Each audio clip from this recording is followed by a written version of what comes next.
नमस्कार दोस्तों, स्वागत है आप सभी का आपके अपने YouTube channel goal of you पे। जैसा कि आप लोग पोस्टर देखे ही होंगे कि साइंस के महामैराथन का बहुत महत्वपूर्ण साइंस का क्वेश्चन आपके YouTube channel goal of you पे आने वाला है। तो उसी के अनुसार हमने 25 क्वेश्चन सेट किए हैं। उसका आप लोग पूरा फुल डिस्कस के साथ देखिए वीडियो को। तो चलिए शुरू करते हैं बिना समय गंवाए वीडियो को। पहला क्वेश्चन है, अंडे में कौन सा विटामिन लगभग नहीं पाया जाता है। यहाँ कह रहा है क्वेश्चन में, अंडे में कौन सा विटामिन लगभग नहीं पाया जाता है। तो vitamin A, vitamin B, vitamin C, तो विटामिन डी। यहाँ पे विटामिन डी बिल्कुल सही हो जाएगा, यानी कि अंडे में vitamin C, option number C, vitamin C बिल्कुल यानी कि लगभग नहीं पाया जाता है। तो आइए इसके बारे में और चीज़ जान लेते हैं। तो विटामिन सी की कमी से, विटामिन सी जब हमारे शरीर में कमी हो जाएगा तो स्कर्वी नामक रोग हो जाएगा। स्कर्वी नामक रोग हो जाएगा। विटामिन सी की कमी से हमारे शरीर में स्कर्वी नामक रोग हो जाता है, जिसमें क्या होता है, स्कर्वी नामक रोग में हमारे मसूर से खून आने लगता है और मसूर में सूजन हो जाता है। और विटामिन सी मुख्यतः आंवला में पाया जाता है। विटामिन सी मुख्यतः आंवला में पाया जाता है और इसके अलावा भी विटामिन सी खट्टे पदार्थ में पाया जाता है। विटामिन सी का रासायनिक नाम जान लीजिए। विटामिन सी का रासायनिक नाम होता है स्कॉर्बिक एसिड। विटामिन सी का रासायनिक नाम होता है स्कॉर्बिक एसिड। चलिए अगला क्वेश्चन बढ़ते 2 नंबर क्वेश्चन की तरफ। अगला क्वेश्चन 2, जब हम तारों को टिमटिमाते हुए देख पाते हैं तो ऑप्शन दिया गया है, प्रकाश के अपवर्तन के कारण, प्रकाश के परावर्तन के कारण, प्रकाश के विवर्तन के कारण, उपयुक्त में से सभी। तो जब तारे टिमटिमाता है तो हम लोग प्रकाश के अपवर्तन के कारण देख पाते हैं। चलिए जानते हैं इसके बारे में क्या होता है। मान लीजिए यहाँ एक तारा है, ठीक, उसके बाद यहाँ हवा का लेयर है, विभिन्न हवा का लेयर यहाँ पे है।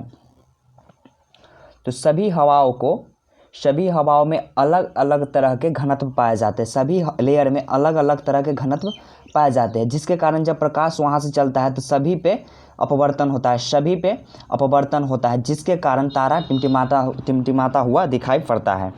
फिर से इसको समझ लेते हैं। मान लीजिए यहाँ पे तारा है और वायुमंडल में विभिन्न लेयर का हवा होता है, लेयर बाय लेयर हवा बटा हुआ है। प्रत्येक लेयर का अलग अलग यानी भिन्न प्रकार के घनत्व होते हैं। प्रत्येक लेयर में अलग अलग विभिन्न प्रकार का घनत्व होते हैं। तो जब यहाँ से लाइट चलता है तो नीचे की तरफ बढ़ता है तो प्रत्येक लेयर में अपवर्तन होता है। प्रत्येक लेयर में यानी कि हर एक लेयर में अपवर्तन होता है, जिसके कारण तारा टिमटिमाता हुआ प्रतीत होता है, दिखाई देता है। तो किसके कारण? तो प्रकाश के अपवर्तन के कारण। चलिए तीसरा नंबर क्वेश्चन, निम्न में से कौन सा पदार्थ सबसे अधिक ज्वलनशील है। निम्न में से कौन सा पदार्थ सबसे अधिक ज्वलनशील है। तो रुई है ऑप्शन में, नायलॉन है, ऊन है, रेशम है। तो सबसे अधिक ज्वलनशील पदार्थ नायलॉन है। सबसे अधिक ज्वलनशील पदार्थ नायलॉन है। चलिए इसके बारे में और चीज़ जान लेते हैं। इसका निर्माण सर्वप्रथम 1935 में किया गया। नायलॉन का निर्माण सर्वप्रथम 1935 ईस्वी में किया गया और व्यापारिक स्तर पर इसको कब लाया गया। इसका निर्माण तो 1935 में हुआ, नायलॉन का निर्माण 1935 में हुआ और व्यापारिक तौर पर इसको बाज़ार में 1939 यानी कि 4 साल बाद इसको बाज़ार में लाया गया। 4 साल बाद इसको बाज़ार में लाएगा। और इसका नायलॉन का उपयोग क्या होता है, तो महिलाओं जो बाल को बांधती है, यानी कि जूड़ा जिसको बोलते हैं, तो इसी का बना होता है। जूड़ा जो होता है जो नायलॉन का ही बना होता है। और इसको कैसे तैयार किया जाता है, नायलॉन को कैसे तैयार किया जाता है, तो नायलॉन को छोटे कार्बनिक अणुओं को बहुलीकरण प्रक्रिया द्वारा नायलॉन को तैयार किया जाता है। बहुलीकरण प्रक्रिया द्वारा नायलॉन को तैयार किया जाता है। और चलिए बढ़ते 4 नंबर क्वेश्चन की तरफ। ऐसे आकाशीय पिंड जो को ग्रहों से बहुत छोटे लेकिन उसकी कक्षाएं मंगल और बृहस्पति के बीच होती है।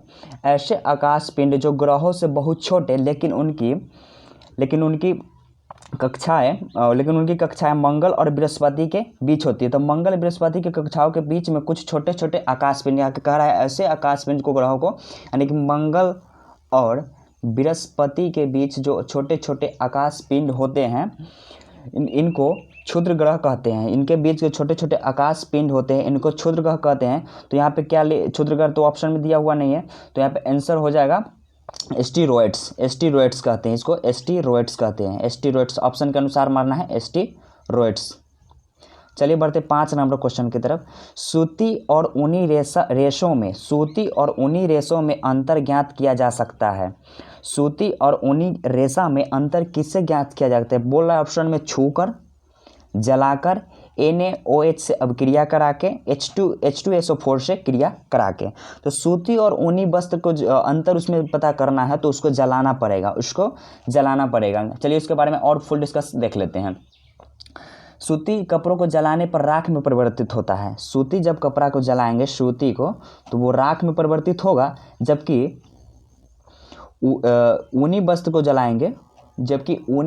जलाएंगे, तो जलने के बाद राख में परिवर्तित नहीं होता है। वो जलने के बाद राख में परिवर्तित नहीं होता है, इसलिए कहा गया है कि इसको जलाकर ऑप्शन वाइज मार देना है। सूती और ऊनी कहा जाएगा तो उसको जलाकर देखेंगे। ऊनी कपड़ा को राख में परिवर्तित नहीं होता है। चलिए बढ़ते 6 नंबर क्वेश्चन की तरफ। बर्फ पर दाब बढ़ने से उसका गलनांक क्या होता है? जब बर्फ पर, यानी कि उसको जब मान लीजिए बर्फ़ का छोटा टुकड़ा इस पर दाब यानी कि दबाया जाए तो उसका गलनांक का क्या प्रभाव पड़ेगा? तो जब बर्फ़ पर दाब पड़ेगा तो उसका गलनांक घट जाएगा। जब बर्फ़ पर दाब बढ़ेगा तो उसका गलनांक घट जाएगा। चलिए देखते हैं गलनांक पर दाब का क्या प्रभाव पड़ता है, यानी कि गलनांक और दाब में क्या मतलब रिलेशन है। तो वे पदार्थ जो पिघलने पर संकुचित होते हैं, यानी कि बर्फ़ पिघलने पर संकुचित होता है, वे पदार्थ जो पिघलने पर संकुचित होते हैं उन पर दाब बढ़ने से, जो पदार्थ संकुचित होंगे उन पर दाब बढ़ाने से उनका गलनांक स्वाभाविकतः घट ही जाएगा। तो यहाँ पे उदाहरण में बर्फ है तो यहाँ पे घट जाएगा, मराएगा। चलिए बढ़ते हैं 7 नंबर क्वेश्चन की तरफ। सूर्य उदय होते समय व डूबते समय लाल दिखाई क्यों पड़ता है? जब सूर्य उदय होता है और जब अस्त होता है तो लाल दिखाई क्यों पड़ता है? तो सूर्य उदय होते समय और डूबते समय प्रकाश के प्रकीर्णन के कारण, वो प्रकीर्णन के कारण लाल दिखाई देता है। 7 नंबर क्वेश्चन, सूर्य उदय और डूबते समय लाल क्यों प्रतीत होता है? तो प्रकाश के प्रकीर्णन के कारण। चलिए इसके बारे में और कुछ जान लेते हैं। सूर्य उगते एवं प्रकीर्णन के कारण लाल दिखाई पड़ता है। जब सूर्य उगता है या डूबता है तो उसके प्रकाश को हम तक पहुंचने वायुमंडल के धूल कण आदि से प्रकीर्णन हो जाता है। यानी कि जब सूर्य उगता है और हम तक पहुंचता है तब तक उसका प्रकीर्णन धूल कण आदि से प्रकीर्णन होता है। उसके बाद लाल हमारे पास आ जाता है, लाल रंग हमारे पास आ जाता है, जिसके कारण लाल दिखाई देता है। शाम में भी यही प्रक्रिया होता है। चलिए 8 के, घरों में विद्युत संयंत्र जोड़े होते हैं। घरों में विद्युत संयंत्र जोड़े होते हैं। तो हमारे घरों में विद्युत संयंत्र समानांतर क्रम में जोड़े होते हैं, ना कि श्रेणी क्रम में। श्रेणी क्रम बिल्कुल गलत हो जाएगा, श्रेणी क्रम गलत हो जाएगा। हमारे घरों में समानांतर क्रम में विद्युत जोड़ा रहता है। और घरों में 220 वोल्ट का विद्युत सप्लाई होता है, 220 वोल्ट का। और AC धारा प्रवाहित होता है, 220 वोल्ट AC धारा और 5 एम्पियर का सामान्यतः हम लोग को घर में सप्लाई होता है धारा। एम्पियर में 5 एम्पियर, और आवृत्ति में कहा जाए तो 50 हर्ट्ज। 50 हर्ट्ज का धारा आवृत्ति में कहा जाए तो 50 हर्ट्ज, वोल्ट में कहा जाए तो 220 वोल्ट, एम्पियर में कहा जाए तो 5 एम्पियर। और हमारे घर में AC यानी कि अल्टरनेट करंट को प्रवाहित किया जाता है। चलिए बढ़ते हैं आगे की तरफ। 9 नंबर क्वेश्चन, लोहे में जंग लगना है। तो लोहे में जंग लगना एक रासायनिक परिवर्तन है। लोहे में जंग लगना एक रासायनिक परिवर्तन है। और लोहा में जब जंग लगता है तो उसका भार में बढ़ जाता है। जब लोहे में जंग लगता है तो उसका भार में वृद्धि हो जाता है। और लोहे में जो जंग लगता है उस परत कौन सा चीज़ का परत होता है? तो वो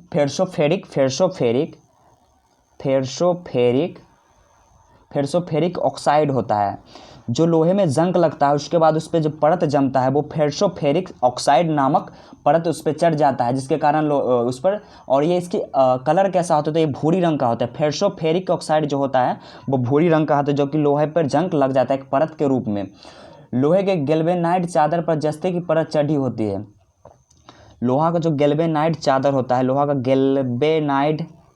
गैल्वेनाइड चादर होता है, उस पर जस्ता का परत चढ़ा होता है। गैल्वेनाइड पे जस्ता का परत चढ़ा होता है।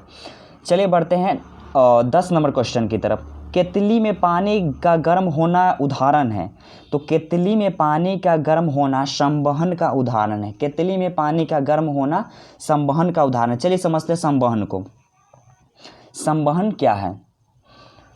मान लीजिए एक केतली है, इसके नीचे आग दी है तो पहले, और इसमें पानी है, तो जब इसको जलाएंगे, नीचे से आग डालेंगे, तो पहले केतली का ये नीचे वाला सतह गर्म होगा। उसके बाद इसके पानी से सटे सतह, ये गर्म सतह से सटे पानी, गर्म सतह और पानी जो सतह से सटता है वो गर्म होगा, और गर्म पानी ऊपर की ओर जाएगा और ठंडे पानी फिर नीचे की ओर। फिर यही क्रिया लगातार चलता रहता है। तो इसी को संवहन कहा गया। जब ये क्रिया लगातार चलता रहता है इसी को संवहन कहा जाता है। यहीं पे क्वेश्चन कह रहा है केतली में पानी का गर्म होना उदाहरण है। तो केतली में पानी का गर्म होना संवहन यानी कॉन्वेक्शन का उदाहरण है। संवहन कॉन्वेक्शन का उदाहरण है। चलिए आगे बढ़ते 11 नंबर। कुपोषण में सबसे अधिक किसकी कमी होती है? कुपोषण में सबसे अधिक किसकी कमी होती है? तो प्रोटीन की कमी होती है। जब व्यक्तियों के शरीर में कुपोषण आता है तो उनको शरीर में प्रोटीन की कमी आ जाती है, जिनके कारण उनको कुपोषण होता है। तो प्रोटीन का खोज कौन किया? तो प्रोटीन का खोज किया जेलियस नामक वैज्ञानिक ने। जेलियस नामक वैज्ञानिक ने 1938 ईस्वी में प्रोटीन का खोज किया। जेलियस नामक वैज्ञानिक ने 1938 ईस्वी में प्रोटीन का खोज किया। और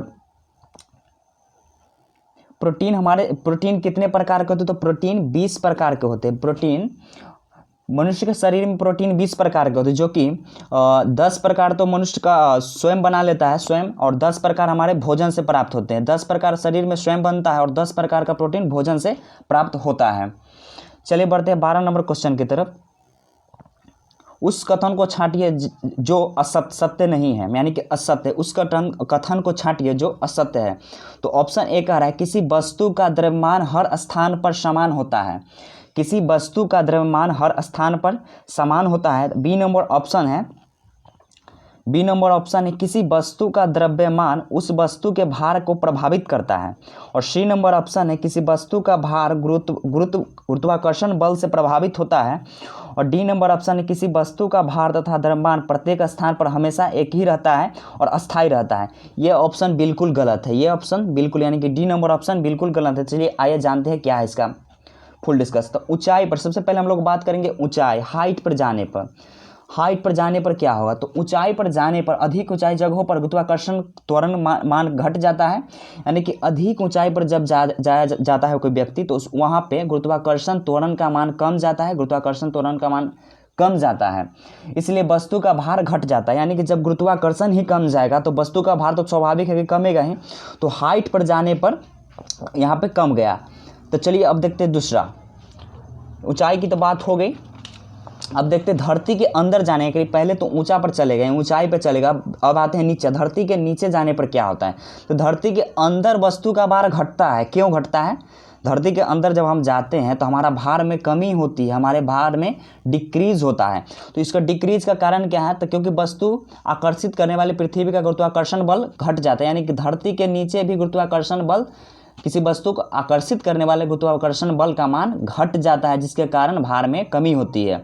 और पृथ्वी की सतह तो ऊपर चले गए, दूसरा में नीचे आ गए, और तीसरा में पृथ्वी की सतह पर ही रहेंगे। तो पृथ्वी की सतह पर क्या होगा? तो पृथ्वी की सतह पर विभिन्न स्थानों में एक ही वस्तु का भार भिन्न भिन्न होगा। सही है एकदम। इसका दो कारण, यानी कि पृथ्वी का विचित्र आकार, यानी कि पृथ्वी का आकार विचित्र, यानी कि कहीं पहाड़ है, कहीं पठार है, कहीं मैदान, कहीं नदी, यानी कि विचित्र आकार के कारण। और दूसरा कारण क्या हो जाएगा? तो पृथ्वी का अपनी धुरी पर घूमना, यानी पृथ्वी अपनी धुरी पर घूमती है, इसके कारण भी हो सकता है। तो यहाँ पे डी नंबर ऑप्शन बिल्कुल गलत है। क्या करा है डी ऑप्शन में? किसी वस्तु का भार तथा द्रव्यमान प्रत्येक स्थान पर हमेशा एक ही रहता है। ये बिल्कुल गलत है। ऊंचाई पर जाने पर कमेगा, गहराई में जाने में भी कमेगा, पृथ्वी पर विभिन्न स्थानों पर मान इसका घटते बढ़ते रहता है। तो डी नंबर ऑप्शन हो जाए, यानी कि सत्य नहीं है। चलिए 13 नंबर। किसी बीकर में रखे हुए गर्म पानी को 13 नंबर 70 डिग्री सेल्सियस से 60 हो जाता है। तो इसको 70 डिग्री सेल्सियस से 60 डिग्री सेल्सियस होने में 8 मिनट का वक्त लगता है। और कह रहा है 80 डिग्री सेल्सियस से 70 डिग्री सेल्सियस होने में कितना टाइम लगेगा? व्हाट? तो क्वेश्चन हो जाएगा, यानी कि 70 डिग्री से 60 डिग्री होने में 8 मिनट का वक्त लग रहा है, तो यहाँ इसका आंसर हो जाएगा 8 मिनट से कम है। यानी कि तापमान बढ़ने पर अपेक्षित आर्द्रता बढ़ जाती है। यानी कि जब इसका तापमान 60 से 70 हो गया, और सॉरी यहाँ पे तापमान था 70 से 60 था, तो 8 मिनट का वक्त लगा। लेकिन यहाँ पे इसको उससे ज़्यादा तापमान है कि कंडीशन 1 से कंडीशन 2 में तापमान की वृद्धि हुआ, तो इसमें क्या हुआ, इसमें और कमी हो गई, यानी कि समय में और कमी हो गई। तो इस कमी का क्या कारण है, तो अपेक्षित आर्द्रता के कारण, यानी कि तापमान को बढ़ने पर अपेक्षित आर्द्रता में बढ़ गया, अपेक्षित आर्द्रता बढ़ गई, जिसके कारण समय ज़्यादा लगा। तो यहाँ पे 8 मिनट से कम समय लगेगा, यानी कि ऑप्शन नंबर ए सही होगा, 8 मिनट से कम समय लगेगा। चलिए बढ़ते हैं 14 नंबर क्वेश्चन की तरफ। फ़ारेनहाइट तथा सेल्सियस में किसी वस्तु को तापमान पर फ़ारेनहाइट तथा सेल्सियस माप में किसी तापमान पर पाठ्यांक समान होगा, यानी किस तापमान पर सबका जो होगा सूचक, तापमान का सूचक होता है वो समान होगा। तो ये तो बहुत यही हो जाएगा 40 डिग्री -40 डिग्री सेल्सियस, -40 डिग्री पे फ़ारेनहाइट और सेल्सियस का माप किसी समान होगा -40 डिग्री पे।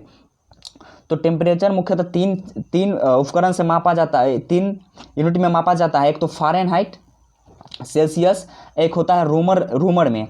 तो फ़ारेनहाइट का होगा 180 अंश और सेल्सियस का 100 अंश होता है और रूमर का 80 अंश होता है। इन्हीं में सबको मापा जाता है। तो -40 डिग्री पे सबका माप समान होगा, -40 डिग्री पे सभी का माप, यानी कि रोमर का भी और सेल्सियस का भी और फ़ारेनहाइट, यानी कि -40 डिग्री पे तीनों का माप समान होगा। चलिए बढ़ते हैं 15 नंबर। ध्वनि उत्पादन तथा ध्वनि परावर्तित करने वाली सतह की दूरी कम से कम कितनी हो कि वह उस ध्वनि को प्रतिध्वनि साफ तौर पर सुनने में सक्षम हो। यानी कि कह रहा है कि ध्वनि उत्पन्न करने वाला और परावर्तक सतह के बीच की कितनी दूरी हो कि वो ध्वनि मतलब साफ सुन सके, प्रतिध्वनि उसका साफ सुन सके, ध्वनि और प्रतिध्वनि करने पर साफ सुन सके। तो उसके बीच की दूरी 17 मीटर की दूरी हो। 17 मीटर की दूरी जब होगा, उत्पन्न करने वाला और परावर्तक कोई सतह होगा, दीवार होगा कोई सतह, उसके बीच 17 मीटर की दूरी होगा, तो वो प्रतिध्वनि को साफ सुन सकेगा।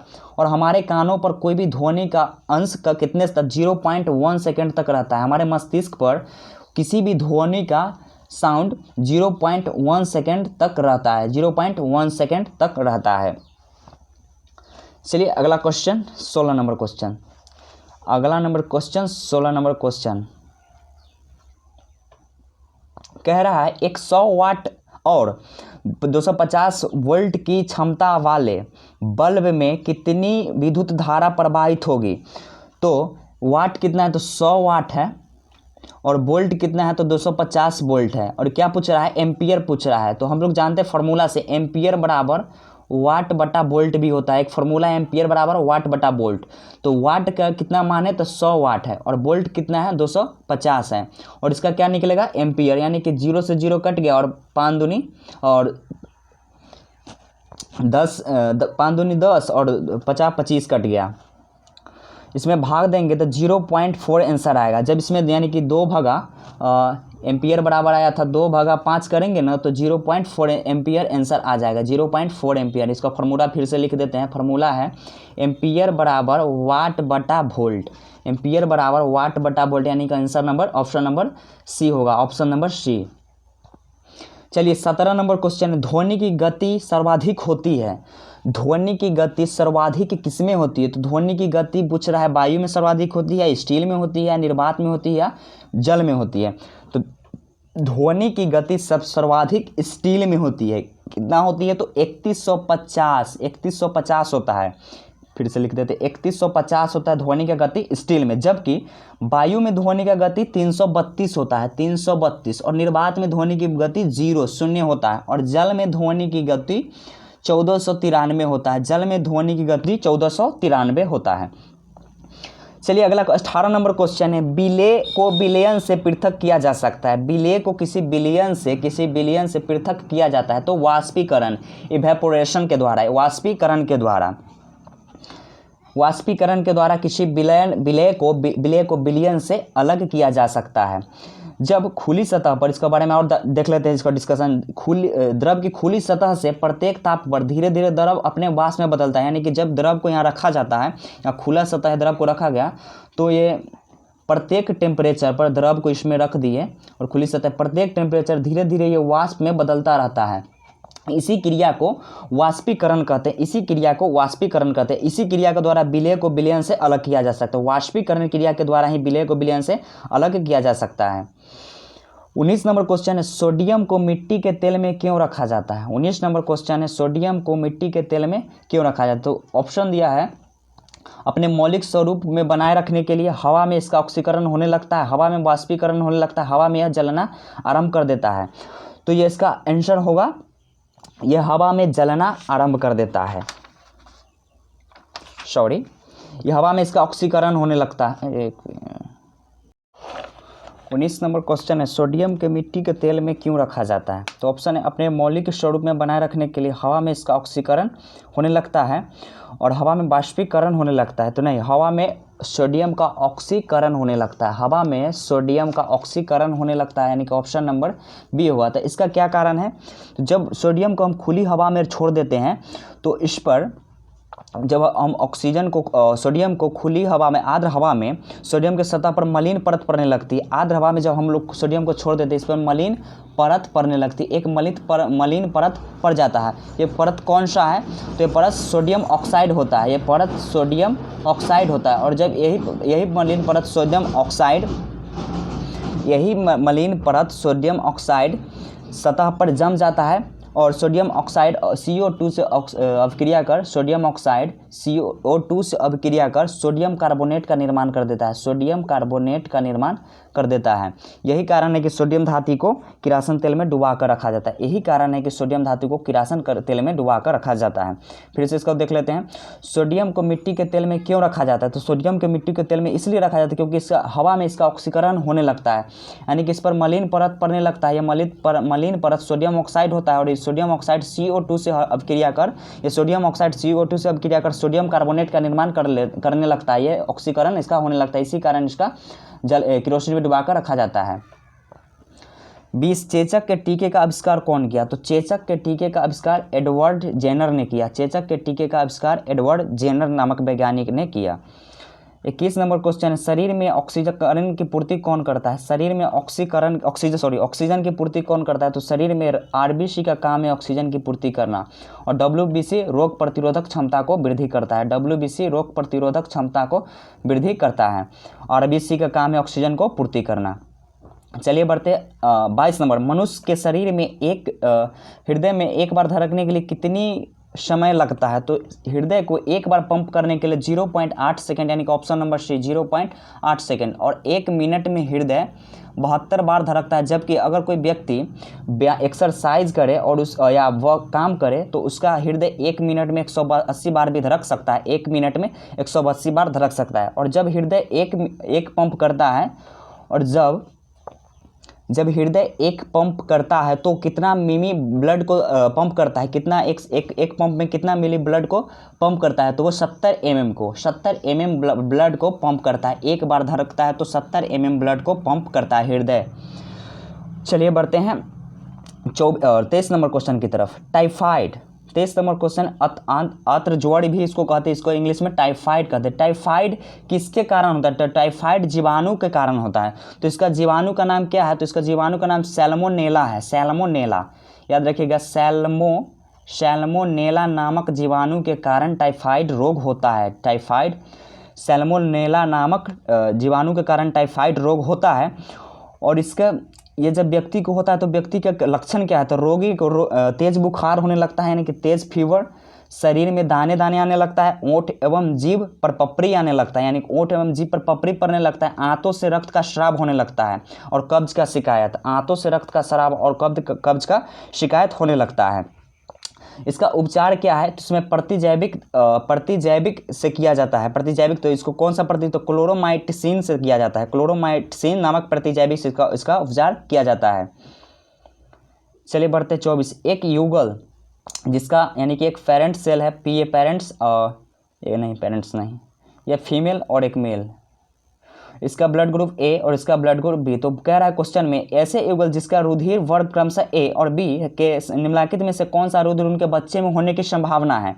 तो ए बी ग्रुप है, मेल में हो या फीमेल में उस पर डिपेंड नहीं करता। अगर ए बी हो तो ए भी हो सकता है, बी भी हो सकता है और ए बी यानी कि ए बी भी हो सकता है और ओ भी हो सकता है। तो यहाँ पे ऑप्शन के अनुसार मारना, ऑप्शन के देख लेना है। ऑप्शन नंबर सी में ये तीनों होगा, ये चारों ब्लड ग्रुप बन सकता है। ए बी वाले व्यक्ति में ए भी होगा, बी भी होंगे बच्चे में होने की संभावना है, ए बी भी होने की संभावना है और ओ ग्रुप ब्लड होने की भी संभावना है। चलिए बढ़ते 25 नंबर क्वेश्चन। निम्नलिखित में से कौन सा एक संक्रामक रोग नहीं है। निम्नलिखित में से कौन सा एक संक्रामक रोग नहीं है। तो टेटनस नामक रोग, जो टेटनस है जो संक्रामक नहीं रोग नहीं है, जो कि व्यक्ति से व्यक्ति में नहीं फैलता है। जबकि क्षय रोग, हैजा, डिप्थीरिया नामक ये सब रोग, हैजा भी फैलता है, क्षय यानी टीबी, हैजा यानी क्षय रोग यानी टीबी, और डिप्थीरिया भी व्यक्ति को एक व्यक्ति से दूसरे व्यक्ति में फैलता है। या फिर टेटनस भी बीमारी है जो एक व्यक्ति से दूसरे व्यक्ति में ट्रांसफर नहीं होता है।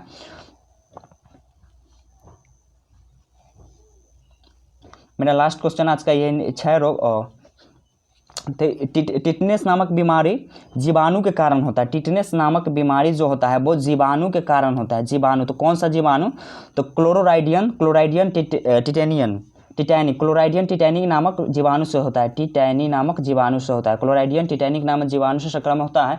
और इस रोगी को कौन सा इंजेक्शन लगाया जाता है। एटीएस नामक इंजेक्शन इस बीमारी में रोगी को लगाया जाता है। एनटीएस का फुल फॉर्म है एंटीटॉक्सिन सीरम। जबकि जब ये बीमारी बच्चों में होता है, इस बीमारी के लिए बच्चों को डीपीटी का टीका लगाया जाता है। डीपीटी का टीका उनको शुरू में लगाया जाता है। डीपीटी का टीका शुरू में लगाया जाता है। तो चलिए आज का वीडियो का लास्ट क्वेश्चन यहीं तक रहेगा। अगला में 26 से फिर शुरू होगा, 50 तक चला जाएगा।